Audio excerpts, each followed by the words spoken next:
오늘도 이 새벽에 변화산에 나온 여러분들 한 사람 한 사람을 주님의 이름으로 사랑하고 축복합니다.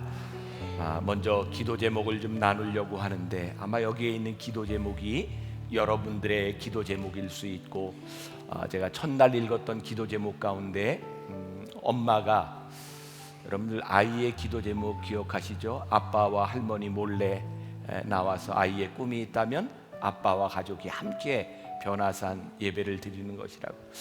아마 그 가정이 제가 오래전에 결혼 주례를 했던, 아이들이 이제 다 학교를 다니고 있는데 그 엄마도 많이 지쳤던 모양이에요. 하나님, 언제까지 이런 기도를 해야 하나요?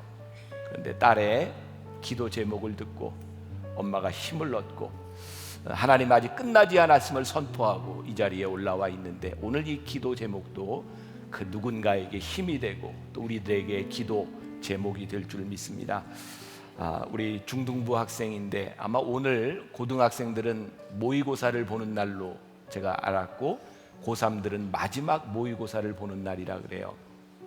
시험 때문에 못 나온 아이들도 있겠지만 시험에도 불구하고 이 자리에 나온 우리의 자녀들도 있을 텐데, 오늘 여러분들 기도할 때 특별히 우리 청소년들을 위하여 기도해 주시면 좋겠어요. 중3 학생인데 만나교회 처음 나오고, 기억하시는지 모르겠어요. 주차장에서 처음으로 변화산에 올랐던 때, 광야성전 엊그제 같은데 벌써 3년이 지나고 초등학교 6학년이던 아이가 어느덧 이제 고입을 바라보는 중3이 되었습니다. 하나님, 여기까지 저를 인도하신 것처럼 앞길도 열어주실 것을 믿습니다. 제가 원하는 학교에 들어가려고 준비하고 있는데 사탄이 제게로 들어와 넌 안 돼, 그냥 포기해 하면서 저를 유혹합니다. 또한 지금 제 스스로 부모님을 위하여 합격해야 한다는 마음이 저 스스로를 묶어놓고 있습니다. 하나님께서 도와주셔서 이러한 마음들로부터 자유하게 해주시고 노력하고 좋은 결과 얻어 하나님의 길을 행할 수 있도록 도와주세요. 예수님의 이름으로 기도합니다. 우리 아이들이 이렇게 말씀에 반응하는 걸 보면 참 귀하다는 생각이 듭니다. 신실하신 하나님, 이번 변화사는 저에게 너무도 특별합니다. 남편이 함께합니다. 사람과의 만남도 좋아하고 술도 너무도 좋아하며 그러기에 세상의 즐거움도 너무나 좋아하는 남편을 하나님의 아들 되게 하시어 하나님과 함께하는 새로운 삶을 살아가게 해달라 늘 기도드렸습니다. 지난 2주 주일 예배에 인도하시고 이번 변화산 예배까지 이렇게 남편과 함께할 수 있도록 인도하여 주심은 기적과도 같은 주님의 은혜와 축복이라 믿습니다. 감사합니다. 남편이 온전히 진실로 하나님과 영원히 함께할 수 있도록 붙잡아 주시옵고, 변화산 동안 담배도 끊어본다 약속했으니 승리할 수 있도록 도와주시옵소서. 아이들에게 부족한 엄마인 것 같아서, 남편에 대한 미움으로 다른 사람보다 가진 게 없는 것 같아서 자책하고 괴로워하고 힘들어하는 제 자신으로부터 이제는 자유하게 하여 주시옵소서. 남편을 기적과도 같이 변화시켜 주시는 하나님의 사랑 안에 이제는 행복할 수 있게 하여 주시옵소서. 하나님께서 주신 은혜에 감사하며 예수님의 이름으로 기도드립니다. 아마 오늘 여기 처음 나온 남편들이 몇 있을 텐데 그 남편이 나다 이렇게 생각하시고 이렇게 예배 드리면 좋을 것 같아요. 우리 마음 아픈 소식이기도 하고, 우리가 금요일에 중보기도 했었는데 장창희 집사님이 제가 아프리카에 가 있는 동안 세상을 떠나게 되었는데, 부인 임미라 집사님의 기도 제목입니다. 하나님 아버지, 8월 21일 저희 남편 장창희 집사가 소천하였습니다. 그동안 암투병으로 지쳤던 그의 영과 육이 안식을 취하게 하시니 감사합니다. 그러나 남겨진 저희는 갑작스런 그의 병의 악화로 소천한 뒤 남편과 아들과 아빠를 잃은 슬픔과 상실감에 하루하루를 너무나 힘들게 보내고 있습니다. 아버지, 이번 변화산을 통해 저희 가족을 위로하여 주시고 평안할 수 있도록 도와주세요. 그리고 저희 가족이 더 이상 건강으로 문제가 생기지 않도록 눈동자같이 지켜주시기를 간절히 기도합니다. 규영, 규진이가 비록 육의 아버지는 없어도 하나님 아버지를 의지하며 평생을 살아갈 수 있도록 도와주시기를 기도합니다. 이 모든 말씀 예수님의 이름으로 기도합니다. 제가 아프리카에 가기 전에 잠깐 신방을 했었는데 바로 세상을 떠났어요. 아쉽기는 하지만 많은 고통을 당하지 아니하고 하나님이 사랑하는 아들을 데려가셨어요. 우리 가운데도 육신에 정말 귀한 사람들을 잃은 슬픔과 아픔을 경험한 사람들이 이 자리에 참 많을 겁니다.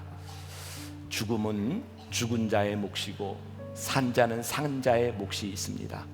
여러분들이 믿음으로 가정을 일구어가고 우리들이 하늘나라에서 만날 소망을 가지고 하나님 앞에 살아가는 것, 그것이 오늘 여러분들의 몫이고 또 이 세상을 먼저 떠나가 우리를 기다리고 있는 우리 사랑하는 사람들의 소원이기도 합니다. 이번 변화산을 통하여 우리들이 자유함뿐만 아니라 우리들의 삶을 주 안에서 한번 돌아볼 수 있는 그런 시기가 되었으면 좋겠습니다.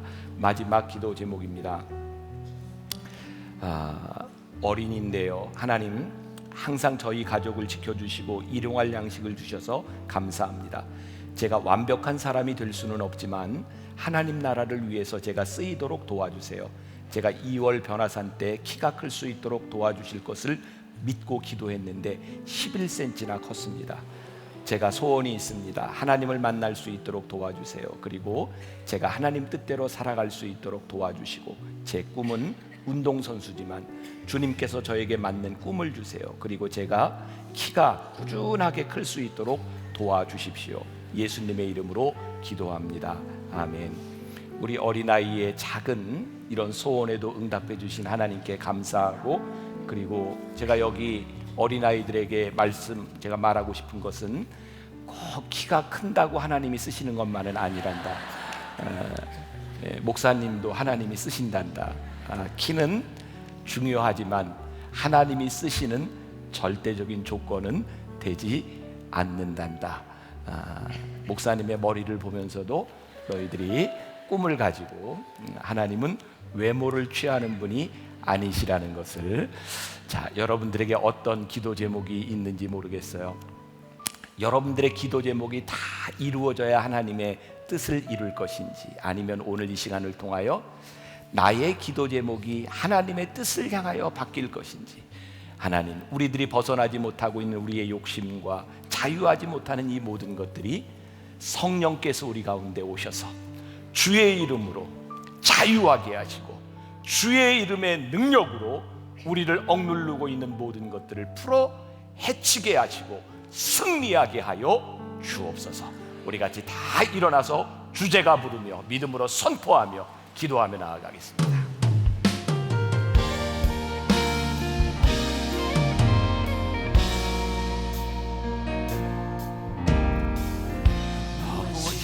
시절 지날 때 깊은 한숨 내쉴 때 이런 풍경 보시며 가는 분인데, 고와 같이 우리를 버려두지 않으리. 내가 너희와 영원히 함께하리라.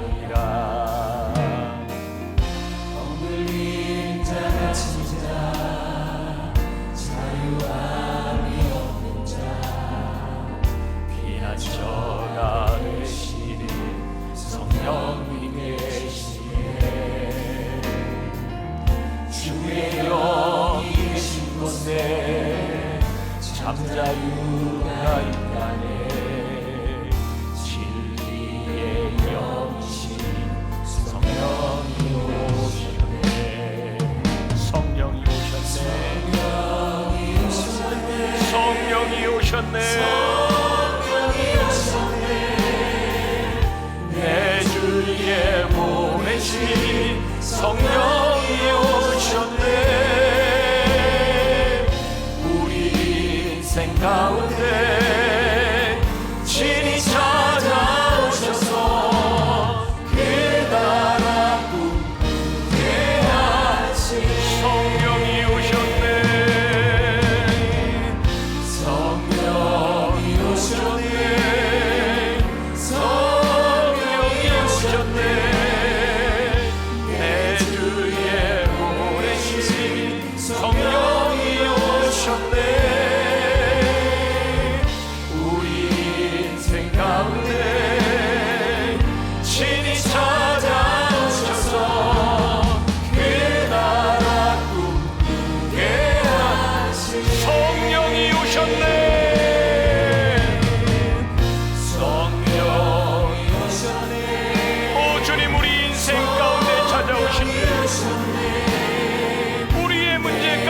찾아오신 주님, 우리의 연약함과 부족함 가운데 찾아오신 주님, 오 주님, 우리의 인생 가운데 하나님 함께 하셔서 아버지 하나님의 능력이 우리들에게 임하게 하여 주시옵시고 자유하게 하소서. 그 나라 꿈꾸게 하소서. 그 나라 꿈꾸게 하소서. 그 나라 꿈꾸게 하소서.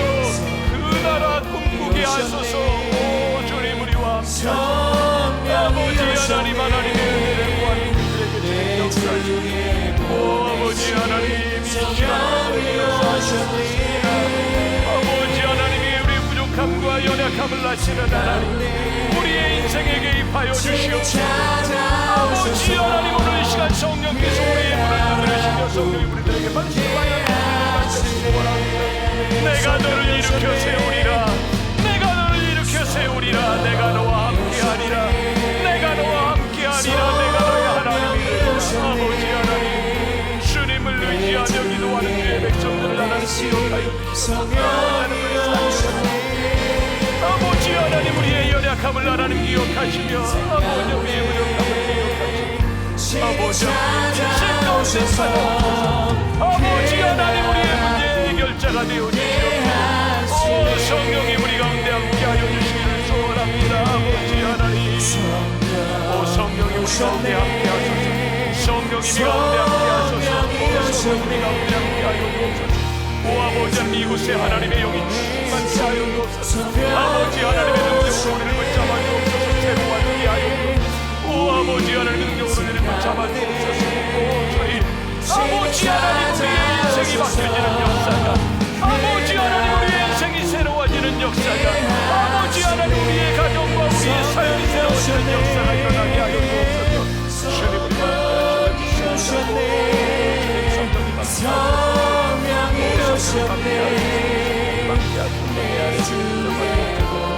성령님 성령이 오셨네.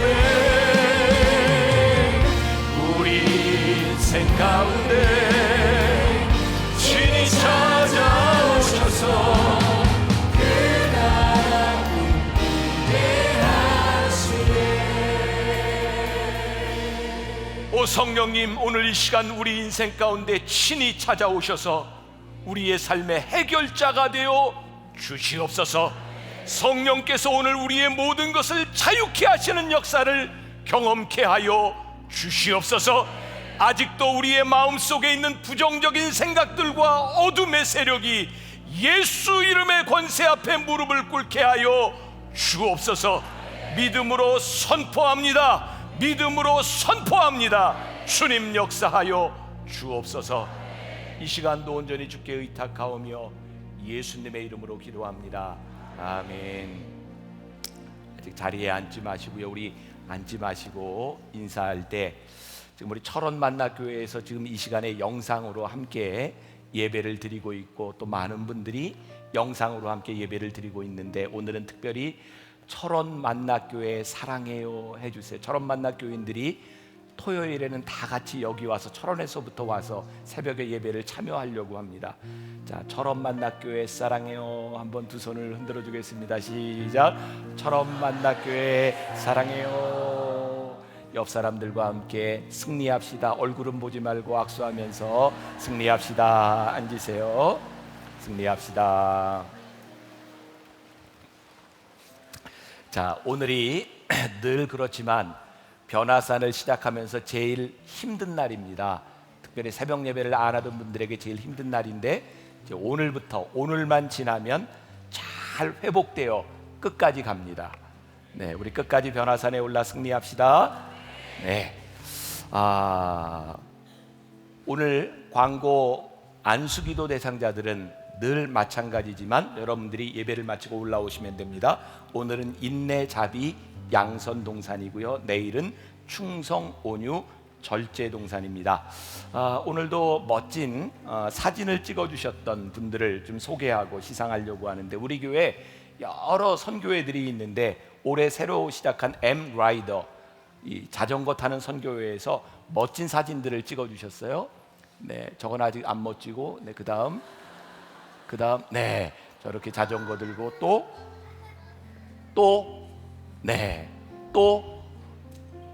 네, 우리 라이더 선교회 여러분들 함께 또 참여하실 수 있으면 좋겠고요. 이리 오세요. 네, 우리 교회 처음으로 만들어진 선교회인데 뭐 큰 선물은 못 드리고 액자와 한 사람씩 다 주는 거죠, 이거. 네, 누가 대장입니까? 장로님이? 아니, 네, 대장이시군요. 우리 네.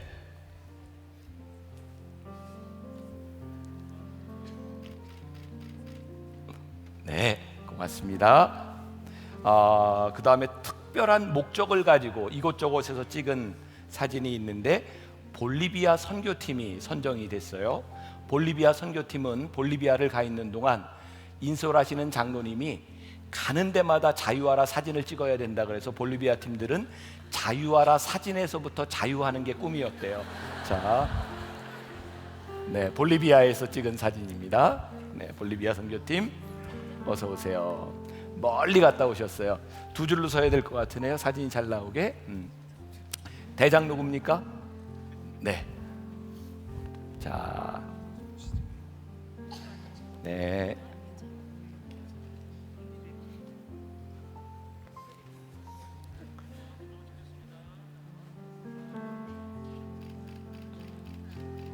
네, 잘 나왔습니다. 네, 잘 나왔어요. 자, 그리고 특별한 포즈로 찍은 사진이 있는데 발레 선생님이 아이들과 함께 교회를 다니는 아이들도 있고 안 다니는 아이들도 있는데 너희들 이 사진이 선정되면 다 같이 오자 해서 우리 발레하는 어린이들이 같이 왔어요. 아, 예뻐요. 네, 네. 자, 이리 오세요.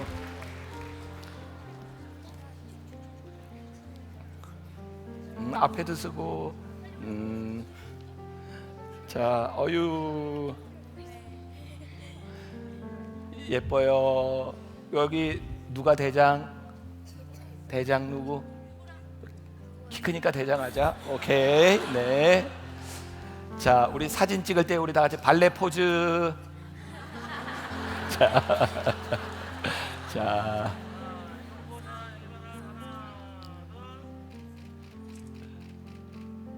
네, 우리 박수로 축복합시다.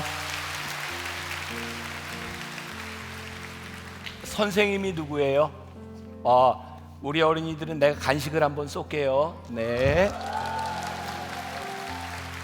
그리고 이번 기간 중에 아주 기쁜 일이 있었습니다. 우리 교회에 영상을 맡고 있는 간사인데 저는 그런 재주가 있는지 몰랐어요. 어승준 간사, 어제 제가 들었어요. 이번 월요일 날 극동방송 창작 복음성가제에서 우리 어승준 간사가 작사 작곡한 곡이 대상을 받았습니다. 그래서 제가 이건 따로 상금을 1,000,000원이나 받았다며. 근데 이건 제가 따로 시상을 하는데 제가 이번에 교훈을 얻었어요. 사람이 보기와는 틀리구나.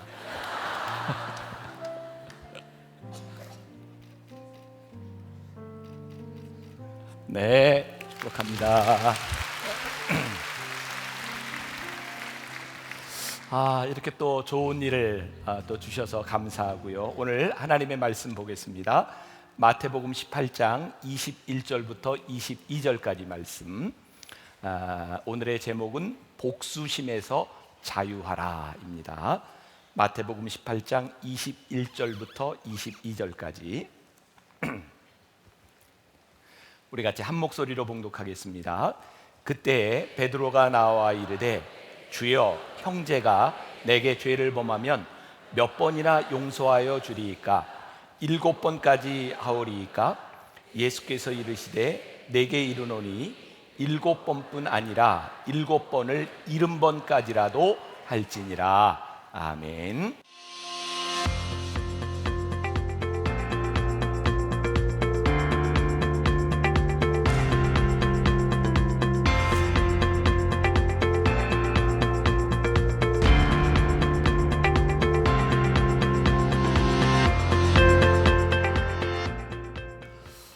제가 어제도 설교 중에 스마트한 생각들이라고 하는 책을 소개를 했는데 제가 책을 보면서 아주 흥미롭게 우리들이 적용할 것이 참 많다는 생각을 했어요. 그 책에 보면 통제의 환상이라고 하는 이야기가 나옵니다. 우리 인간들은 자기가 스스로 통제할 수 있다고 하는 환상을 가지고 있다는 거죠. 예를 들어서 뉴욕 맨하탄의 그 횡단보도에는 사람들이 이렇게 누를 수 있는 그 신호를 누를 수 있는 버튼이 있는데 사실 그 버튼이 작동되지 않는 것이 대부분이랍니다. 근데 사람들이 그걸 누르면 기다리는 시간이 조금 길어진다고 그렇게 이야기를 하죠. 그리고 엘리베이터도 열림과 버튼, 닫힘 버튼이 있는데 대부분의 엘리베이터는 그 누르나 안 누르나 똑같답니다. 근데 사람들에게 그걸 누를 수 있도록 해놓으면 사람들의 인내심이 조금 더 길어진다고 이야기를 해요. 이런 것을 가리켜서 플라시보 버튼 또는 대형 사무실 온도 조절기라고 말을 한대요. 예를 들어서 큰 사무실에 온도를 맞춰놓고 온도 조절기를 놓는데 사람들이 덥고 춥고의 기준이 다 틀리다는 겁니다. 그래서 지혜로운 사람은 거기다 온도 조절기를 놓고 온도를 조절할 수 있도록 하는데 사실은 온도에 변화가 없답니다. 근데 자기가 그렇게 해놓으면 내가 통제했구나라고 느낀다는 거죠. 제가 왜 이런 이야기를 하는가? 이 복수심이라고 하는 것을요, 우리는 통제할 수 있다고 생각해요. 내가 저 사람에 대한 미움, 내가 여기까지만 미워할 수 있다고 생각하기도 하고, 내가 저만큼 나의 미움이 있어. 우리가 이성적으로 복수를 생각하지만 사실 복수가 우리들 마음속에 들어오면 그것은 통제되지 않는 경우가 많이 있습니다. 여러분, 복수를 통제할 수 있는 것이 딱 하나 있습니다. 우리들이 너무나 많이 들었던 용서라는 겁니다. 오늘 다시 그냥 단순히 단어 용서가 아니라 왜 그것이 우리의 복수를 통제할 수 있는지, 복수라고 하는 것이 왜 우리를 감옥 속에 가둬놓는지, 이 부분을 우리들이 좀 깊이 생각해 볼 필요가 있어요. 제가 지난 2주 전에 아프리카 나이로비에서 샘이라고 하는 대학생들을 위한 컨퍼런스를 참여하고 또 말씀도 전하고 왔어요. 이번에 이제 그런 이야기를 듣게 됐어요. 2008년에 처음으로 이 컨퍼런스가 열렸는데, 컨퍼런스가 열리기 몇 달 전까지 아프리카 케냐에는 큰 종족 분쟁이 있었습니다. 케냐에는 43개의 민족, 종족들이 있고요. 그 종족의 다툼으로 인하여 수십만 명의 이재민이 나고 수천 명을 서로 죽였답니다. 이 컨퍼런스가 열리지 못하리라고 생각했는데, 이 아프리카의 종족 분쟁에 대한 문제가 해결되지 않으리라고 생각을 했는데, 청년들을 위한 집회에서 모였던 그 청년들이 마지막 날 하나님 앞에 결단하기 시작했다는 거예요. 내 눈앞에서 내 부모를 죽였던 그 종족의 자식, 저 청년을 내가 예수의 이름으로 용서합니다. 우리에게 너무나 큰 상처를 주었던 저 종족 용서합니다. 놀라운 일은 43개 부족들 가운데서 서로가 서로를 죽일 수밖에 없던 그들 가운데서 용서하기 시작했을 때 그들이 아프리카에 대한 미래를 보기 시작했다는 거예요. 더 이상 종족의 복수심에 갇혀 있는 것이 아니라 이 복수심을 깨고 이들이 미래의 아프리카에 대해서 그들이 함께 무릎을 꿇고 헌신하고 생명을 하나님께 드리기 시작하면서, 저희 교회의 가장 자랑스러운 것 중에 하나가 아프리카에 있는 그 젊은이들을 위해 우리 교회가 후원하는 일입니다. 물론 우리 교회가 아니래도 누군가는 할 일일지 모르지만 우리 교회의 전적인 헌신으로 인하여 매년 그 젊은이들이 일어나고 있고, 이제는 제가 아프리카에 갔을 때 요번에 세계에서 2번째로 크다고 하는 카쿠마의 난민촌을 방문하게 되었는데, 그때 말씀을 듣고 변했던 학생들이 유엔 기구에서 리더가 돼서 일하는 모습들을 바라보며, 복수심에서 자유로워진 저들에게 저렇게 수없이 많은 가능성이 열리고 있구나. 저는 오늘 그래서 믿음의 눈을 들어 여러분들을 봅니다. 여러분들 마음속에 가두어 놓았던 복수심이라고 하는 것, 이것이 여러분들을 통제할 수 있는 것이 아니라 여러분들 가운데 들어오는 용서의 조절기가 여러분들의 인생에서 움직이기 시작할 때 우리는 자유로운 하늘나라를 바라보게 될 것이고, 하나님이 여러분들을 쓰시는 것을 보게 될 거예요. 여러분들, 용서는 우리 신앙의 성장의 가장 명확한 척도이기도 합니다. 사실 우리의 믿음이 성장하면 우리의 용서 지수는 점점 더 높아지는 것 같아요. 여러분 옛날에 그런 그 농담이 있었죠. 이렇게 버스를 타고 가는데 급정거를 쫙 하니까 어떤 사람이 막 앞으로 운전기사한테까지 갔어요. 그러니까 무안하니까 뭐라 그래요? 뭐라고요? 그럼 아무 말 안 했는데 뭐 이런 옛날에 농담 이런 거 있었죠. 여러분 우리가 버스를 타고 뭘 타고 가든지 우리들이 통제가 안 되는 상황에서는 우리들이 잡을 게 없으면요 그런 일들이 일어나는 거예요. 이런 생각을 했어요. 우리가 잘한다고 하는 거, 키가 큰다고 하는 것은 이제 버스든 지하철이든 우리 손잡이를 잡을 수 있다는 거예요. 급정거를 할 수 있어요. 그러나 우리들이 손잡이를 딱 잡고 있으면 급정거를 하고 흔들려도 우리들이 그 자리를 지켜요. 이게 지금 좋은 비유예요. 성장하여 우리들이 잡을 수 있다고 하는 것은 우리들의 삶에 통제가 온다는 얘기입니다. 복수는요 우리들이 통제할 수 없을 때 우리들의 인생을 어떻게 메스업 시킬지 몰라요. 그런데 우리의 믿음이 자라 용서라고 하는 것을 우리들이 딱 붙드는 순간 복수가 우리를 흔들지 않아요. 저는 오늘 굉장히 큰 염려를 가지고 설교하고 있는데 우리들 가운데 하나님을 믿는다고 하면서도 이 복수의 감옥에 갇혀서 우리들의 삶을 통제하지 못하고 하나님의 은혜 가운데 들어가지 못한다고 하는 것이 우리들에게 얼마나 불행한 일인가. 혹시 말씀을 들으며 여러분들의 마음 가운데 내가 용서하지 못함으로 인하여 복수심으로 인하여 여러분들의 삶을 뒤흔들고 있는 복수의 감옥이 있다면 오늘 말씀으로 여러분들이 자유케 되기를 간절히 소원합니다. 오늘 베드로가 예수님께 다가가서 아주 심각하게 묻습니다. 오늘 본문 말씀이죠. 그때에 베드로가 나와 이르되 주의 형제가 내게 죄를 범하면 몇 번이나 용서하여 주리이까? 7번까지 하오리까? 베드로가 왜 예수님께 이런 물음을 던졌을까요? 우리나라 성경을 볼 때는 이렇게 우리 좀 상상력을 발휘해서 볼 필요가 있는데 예수님이 천국에 대한 비유를 하고 있는데 뜬금없이 베드로가 지금 예수님께 7번쯤 용서하면 되겠습니까? 어떤 사람들은 그렇게 이야기를 해요. 베드로가 잘난 척을 좀 잘하잖아요. 잘 나서고. 그러니까 그렇게 이야기를 듣다가 예수님 제가 7번쯤 용서하면 되겠습니까? 우리가 아는 것처럼 히브리 사람들에게 7이라고 하는 것은 완전 숫자를 의미합니다. 그러니까 7번이라고 하는 것은 완전히 용서하면 되겠습니까? 그리고 막 잘난 척하는.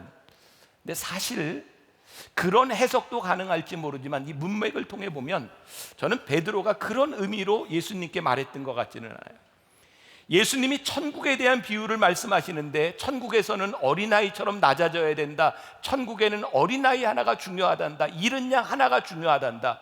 예수님이 천국에 대한 이야기를 하는데 베드로에게 고민이 찾아왔던 것 같아요. 자기가 용서하지 못함으로 인하여 자기의 마음 가운데 떠올랐던 미움 때문에 누군가의 영혼을 죽이고 있다고 하는 것 때문에 그는 고민을 가지고 예수님께 이야기합니다. 예수님 제가 7번 용서하면, 제가 완전히 용서하면 되겠습니까? 아마 그러면서 베드로는 위안을 받으려고 했는지 몰라요. 자, 여러분 중요한 얘기입니다. 우리에게 믿음이 들어가고 우리들이 예배를 드리고 예수님과 가까워지면 가까워질수록 우리들의 마음속에 해결되지 못한 문제로 인하여 우리는 죄책감을 느낍니다. 자, 제가 자유화라고 이야기를 하는데 여러분들이 예수님과 가까워지면 가까워질수록 우리들은 굉장히 부자유함을 느낍니다. 우리가 무지할 때는, 아무것도 모를 때는 너무너무 자유합니다. 그것은 진정한 자유가 아닙니다. 그것은 무지입니다. 예수님과 가까이 가며 우리들이 민감해지기 시작하면 우리들에게 아주 부자유스러운 일들이 일어나는데 중요한 것은 이것은 부자유함으로 끝나는 것이 아니라 우리들의 삶의 결단을 통하여 자유하게 된다는 거예요. 오늘 베드로가 그랬던 것처럼 주님의 말씀을 들으며 우리들이 용서하지 못하는 것들이 우리들의 삶에 민감하게 우리를 힘들게 다가올 때에 그것은 우리의 인생을 망가뜨리는 것이 아니라 그것을 벗어나고 자유하라고 하는 주의 음성이기도 합니다. 민감함이야말로 우리를 진정한 자유로 인도하는 거죠. 자, 베드로가 이야기합니다. 7번 주님 완전히 용서하면 되나요? 예수님이 아니래요. 그럼 예수님이 뭐라고 말씀하시죠? 7번뿐 아니라 7번을 70번까지 해라. 그러니까 이건 예수님이 답이 아니에요. 우리의 인생을 살다가 7 곱하기 1은 그만큼 용서할 일이 그렇게 나쁜 놈들이 우리 주위에 많을까? 어디까지 용서할까? 사실은 이것은 횟수에 대한 문제를 이야기하는 것이 아닙니다. 저는 이렇게 해석합니다. 그래, 내가 완전히 용서했구나. 그렇게 용서하기를 70번까지 해라. 이 말은 무슨 의미냐면 계속해라 이 말입니다. 계속해라. 왜 계속해야 할까요? 중요한 진리죠. 여러분, 우리가 누군가를 용서했습니다. 뭐 아내 남편 간에도 용서했어요. 근데 용서했다고 다 해결됩니까? 뭔가 조금만 단서가 있으면 옛날 게 생각나요. 참 신기하죠. 부부싸움 하다가 이 문제 가지고 싸우다 옛날 문제까지 꼭 끄집어내죠. 이상해요. 옛날 게 왜 연결이 되는지 몰라요. 그러면 그때도 말이야 그랬고 그럼 막 이 복수심과 용서하지 못하는 마음은 아주 독특한 특성을 가지고 있는데 누가 조금만 단서를 주고 건들면 옛날 게 살아나요. 아마 예수님께서 그걸 너무나 잘 아셨던 것 같아요. 너희들이 용서한다고 하지만 너희들 속에 용서하지 못한 마음과 이 복수심들은 너희들의 기억 가운데 언제든지 살아날 수 있단다. 아니, 사단의 특기 중에 하나가 너희들 속에 있는 상처를 건드리는 것이란다. 우리가 조금만 위급한 상황에 처하고 우리가 조금만 방심하면 이 복수라고 하는 이 무서운 감정들이 우리들에게 일어나고 있기 때문에 용서는 완전히 용서했다고 하는 일회적인 사건이 아니라 지속적인 일이다. 너희가 7번씩 70번이라도 용서해야 한다. 우리들의 신앙에 끊임없는 갈등, 치열한 전쟁, 이것이 없이는 용서에 대한 문제는 복수심은 해결되지 않는다는 거예요. 그래서 예수님께서 이 베드로의 물음에 대하여 비유를 말씀하십니다. 우리가 잘 알고 있는 1만 달란트 빚진 자, 여러분 기억하시죠? 어떤 사람이 그 1만 달란트 빚진 자를 이렇게 탕감해 줬는데 그 사람에게 친구가 있었어요. 100데나리온. 100데나리온은 아주 작은 숫자죠. 1만 달란트라고 하는 것은 우리들이 셀 수 없는 숫자입니다. 그런데 100데나리온 빚진 자를 용서하지 못하는 그런 비유를 예수님이 말씀하세요. 여러분들 1달란트가 몇 억의 가치니까 1만 달란트라고 하는 것은 현실성이 없는 숫자입니다. 근데 예수님이 비유로 말씀하시면서 1만 달란트를 말씀하셨다고 하는 것은 무슨 의미냐면 우리의 한계를 뛰어넘었다. 1만 달란트를 빚졌다고 하는 것은 내가 아무리 노력을 해도 이 빚을 갚을 만한 능력이 없다, 이런 말입니다. 그런데 그 임금이 그것을 탕감해 주었다. 그래서 빚으로부터 자유를 얻은 거예요. 또 중요한 말입니다. 자유를 얻은 것과 자유를 누리는 것은 틀립니다. 여러분들이 하나님을 믿으며 여러분들이 일회적인 고백을 통하여 여러분들이 자유를 얻을 수 있어요. 그러나 자유를 누리며 사는 것은 다른 문제입니다. 자, 이어서 나오는 예수님의 비유 가운데 마태복음 18장 23절부터 25절 제가 읽어드릴게요. 천국은 그 종들과 결산하려 하던 어떤 임금과 같으니 결산할 때에 10,000달란트 빚진 자 하나를 데려오매 갚을 것이 없는지라 주인이 명하여 그 몸과 아내와 자식들과 모든 소유를 다 팔아 갚게 하라 하니. 자, 본래 이 사람이 갚아야 될 것이 뭐냐면 자기의 몸과 아내와 자식과 모든 땅을 다 팔아도 갚을 수 없는 일이에요. 해결할 수 없는 문제라는 말입니다. 요즘 그런 얘기들 우리들 주변에서 들죠. 예수만 바라보기, 24시간 예수님을 바라보기. 근데 저는 목사인데요, 여러분들이 저보다 얼마나 영성이 뛰어난지 모르겠지만 저는 이 세상에 살아가며 24시간 예수를 바라보고 사는 게 불가능해요. 여러분들이 이런 목사한테 설교 듣고 있다는 건 불행한 일이에요. 저는 불가능해요. 아니, 내 인생이 정말 24시간 예수를 바라보며 살 수 있는 능력이 우리들에게 있는가? 우리들이 노력할 수는 있지만 그것이 정말 가능한 일인가? 인간의 성정을 가지고 살아가는 우리들에게 24시간 예수님을 바라본다고 하는 것이 과연 그것이 가능한 일일까? 우리는 노력을 하면 할수록 우리들이 깨닫는 것이 있습니다. 그것은 절망입니다.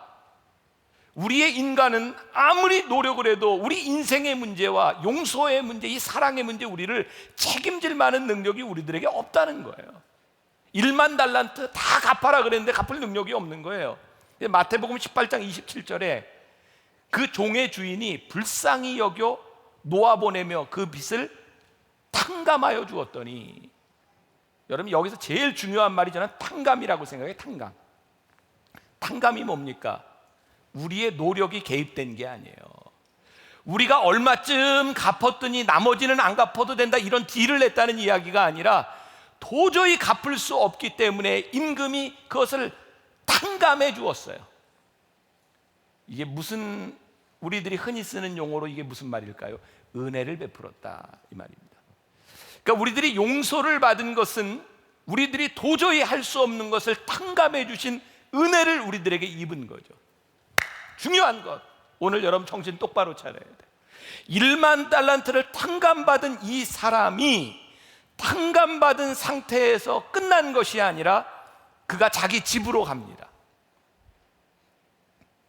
여러분, 하나님의 은혜를 받잖아요. 은혜를 받으면 우리들이 은혜로 머무르는 것이 아니라 은혜를 받은 우리는 우리의 삶으로 들어갑니다. 우리의 삶의 구체적인 문제들을 우리들이 만나기 시작합니다. 1만 달란트 탕감받은 이 사람이 자기의 삶으로 들어갔더니 자기 친구를 만나게 되는데 자기에게 100데나리온 빚진 자를 만난 거예요. 100데나리온은 아주 적은 숫자입니다.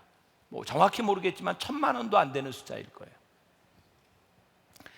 그런데 100데나리온 빚진 그 동료가, 그 친구가 와서, 야, 내가 너에게 빚을 갚을 능력이 없는데 어떡하지? 여러분 마태복음 18장 28절에요 그 이야기가 쭉 나오는, 제가 읽어드릴게요. 그 종이 나가서 자기에게 100데나리온 빚진 누구요? 저는 굉장히 중요한 말이라고 생각해요. 동료 한 사람을 만나 붙들어 목을 잡고 이르되 빚을 갚으라 하며, 이 빚을 못 갚은 사람이 동료랍니다. 동료. 그의 구체적인 삶에서 그와 부대끼고 살아가는 그의 친구, 어쩌면 친족, 그의 동료라는 거예요. 여러분들이 복수에 대한 문제와 용서에 대한 문제를 해결해야 되는 사람들은 여러분들의 인생에 관계없는 사람이 아니라 여러분들이 하나님의 은혜를 받고 여러분들의 삶에 들어갔을 때 여러분들과 부대끼며 살아가는 동료에 대한 문제인 거예요. 근데 그게 그렇게 큰 빚이 아니었음에도 불구하고 이 사람이 그 동료의 목을 잡았대요. 갚아라. 목을 잡는 순간 그가 임금에게 은혜를 경험하고 그의 빚이 탕감된 자유를 경험했으나 그는 복수의 감옥에 들어갔어요. 여러분, 우리들이 주님 앞에서 민감하게 은혜를 경험하고 용서를 경험하는데 내 속에 있는 복수의 문제가, 용서의 문제가 해결되지 않는 순간 우리는 또다시 감옥 속에 들어가요. 우리가 하나님의 용서를 받았다고 우리는 성인 군자가 되지 않습니다. 여러분들이 오늘 기도하며 하나님께서 여러분들에게 주신 큰 은혜가 물밀듯이 밀려올 수 있어요. 놀랍죠? 하나님이 내 죄를 다 용서하시고, 하나님이 나에게 은혜를 베푸셔서 너무너무 감격스러운데요, 우리가 그 은혜를 받았다고 우리들이 완전히 자유해지지 않는다는 거예요. 그 은혜는 우리들에게 자유를 가져다 주지만 우리를 성인 군자로 만들어 주지 않아요. 여러분들이 그 큰 하나님의 은혜를 경험하고 밖으로 나가는데 여러분들이 복수해야 되는 동료를 만날 수 있어요. 여러분들의 마음을 찢어지게 하는, 여러분들의 상처를 건드려내는, 여러분들의 아픔을 건드려내는 사람을 여러분들이 이 예배를 마치고 나가면서 만날 수 있어요. 그 순간 복수심이 우리 가운데서 탁 쳐오르잖아요. 하나님께 받았던 우리의 기쁨이 순식간에 사라집니다. 복수가 들어오면, 용서하지 못하면 우리는 다시 분노로. 친구가 이렇게 말을 합니다. 참아주소서, 참아주소서. 이 말은 1만 달란트 빚졌던 자가 임금에게 갚을 수 있는 능력이 없을 때 참아주소서 했던 말입니다. 임금이 참아줬는데요, 그는 동료가 100데나리온 빚진 거 참아달라고 하는데 참아주지 못합니다. 여러분, 1만 달란트 빚진 사람은 임금이 참아주지 않으면 해결될 수 없는 문제이고요, 100데나리온은 참아주면 해결될 수 있는 문제입니다. 그런데 그것을 참아주지 못하고 다시 자기 삶의 감옥으로 들어가요. 오늘 복수심에서 자유하라, 하나님의 은혜가 없기 때문이 아니라 여러분들이 하나님의 은혜를 받았으나 하나님의 은혜를 우리들이 누리지 못하는 것이 문제인 거예요. 저는 종종 우리 교인들에게 이런 이야기를 들어요. 목사님, 용서하라는 말 너무 쉽게 하지 마세요. 목사님이 이런 상황에 처해보지 아니하고 너무 쉽게 얘기하지 마세요. 용서 쉬운 것 아닙니다. 제가 오늘 여러분들에게 말씀드리고 싶은 것이 있습니다.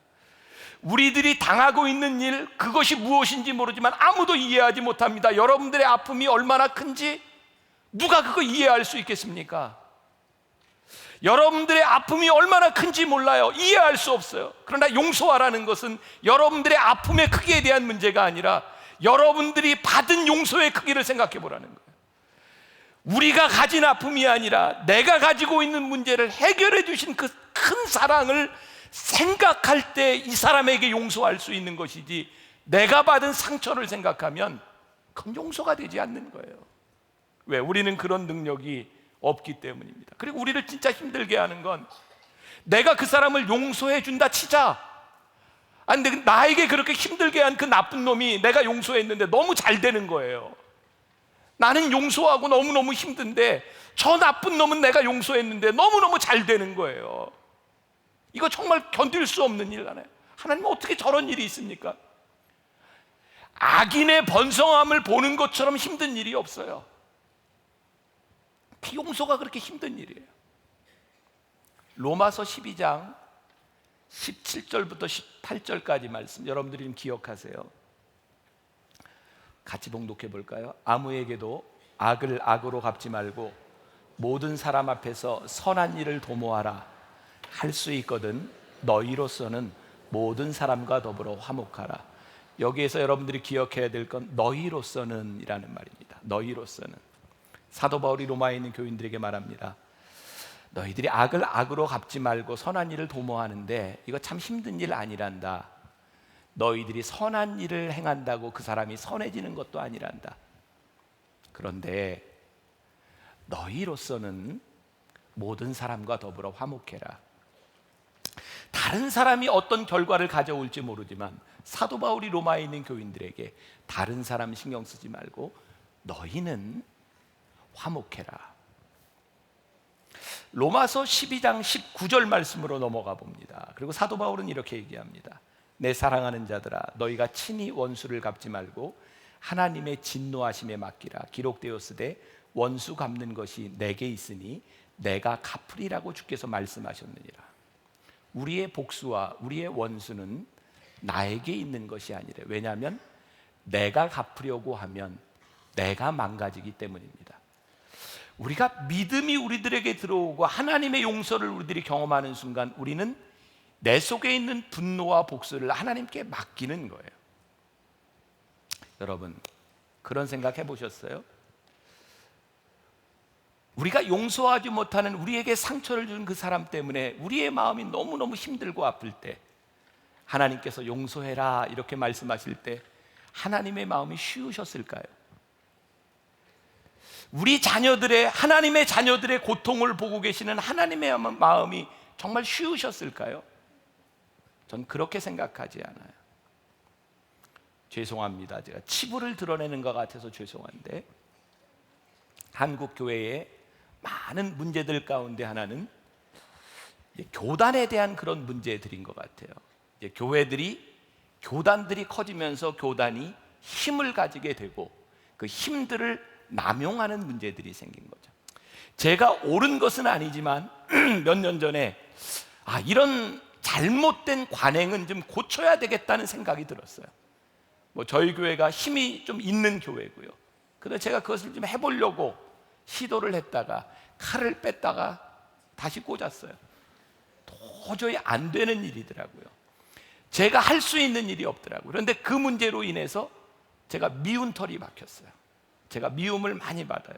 우리 교인들만 저를 좋아하지 제가 미운 털이 박혔어요. 근데 문제는 저만 미워하는 것이 아니라 우리 교회 목사님들에게까지 문제가 생긴 거예요. 그래서 저희 부목사님들이나 전도사님들이 이렇게 진급을 해야 되는데 제가 개혁을 시도한 것 때문에 그분들한테 피해가 가게 생겼어요. 우리 장로님들 그때 다 같이 계셨지만 이렇게 해서는 문제가 해결이 될 것 같지 않아서 저희 교단은 1년에 한 번씩 연회라고 하는 회의를 하는데 저도 평생 그런 짓은 처음이었어요. 제가 아무리 이야기를 하려고 해도 발언권을 주지 않으니까 내가 의사를 표현할 방법이 없더라고요. 그래서 저희 교단을 맡고 있는 교단장 앞에서 제가 무릎을 꿇고 절을 했어요. 죄송합니다. 용서해 주세요.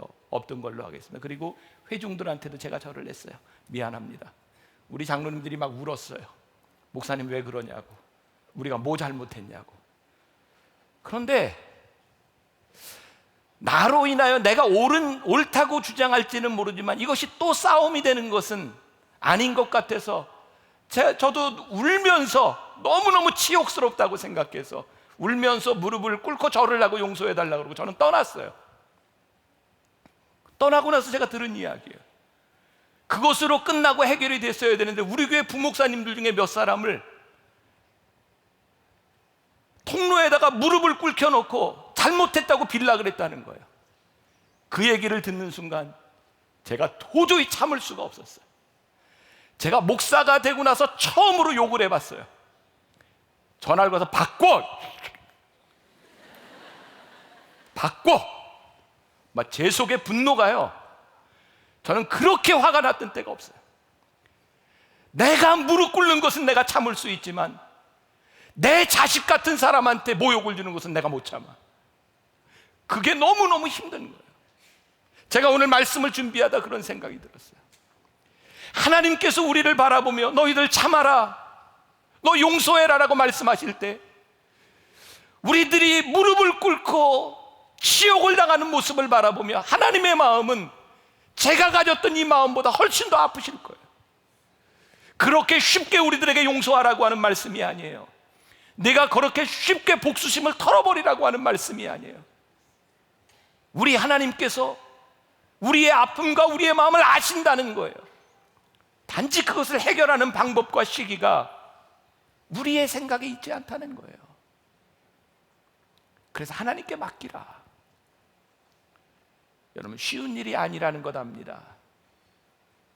하나님 아버지의 마음도 쉽지 않습니다. 페리 노블은 그의 책에서 이런 표현을 씁니다. 브레이크에서 발을 떼라. 복수는 마치 여러분들의 인생의 브레이크에 여러분들의 발을 얹고 있는 것과 같다. 브레이크를 밟으면 차가 앞으로 나가지 못합니다. 브레이크에서 발을 떼라. 여러분들의 인생의 앞을 향해 나아갈 수 있도록, 여러분들이 사명자가 되고 하나님 앞에 쓰임받을 수 있도록 브레이크에서 발을 떼라. 오늘 여러분들의 인생에 떼어야 될 브레이크, 그게 여러분들에게 결단되어야 합니다. 용서 쉬운 일 아닙니다. 그러나 하나님의 마음도 힘이 듭니다. 그래서 하나님께서 맡기라고 말씀하세요. 맡기십시오. 여러분들의 마음과 여러분들의 신앙으로 되는 일이 아닙니다. 그래서 오늘 우리가 기도합니다. 주님, 주님의 은혜를 우리에게 베푸셔서 주님의 마음을 우리들에게 주셔서 내 인생의 브레이크에서 발을 떼게 하여 주옵소서. 전 개인적으로 이 찬양을 참 좋아합니다. 보소서 주님, 나의 마음은 선한 것 하나 없습니다. 그러나 내 모든 것 주께 드립니다. 사랑으로 안으시고 날 새롭게 하소서. 주님 마음 내게 주소서. 주님 마음 내게 주소서. 오늘 이 찬양하며 여러분들 필요하면 통곡하며 기도하세요. 내 마음이 찢어질 것 같으면 찢어지게 울며 기도하세요. 힘을 달라고,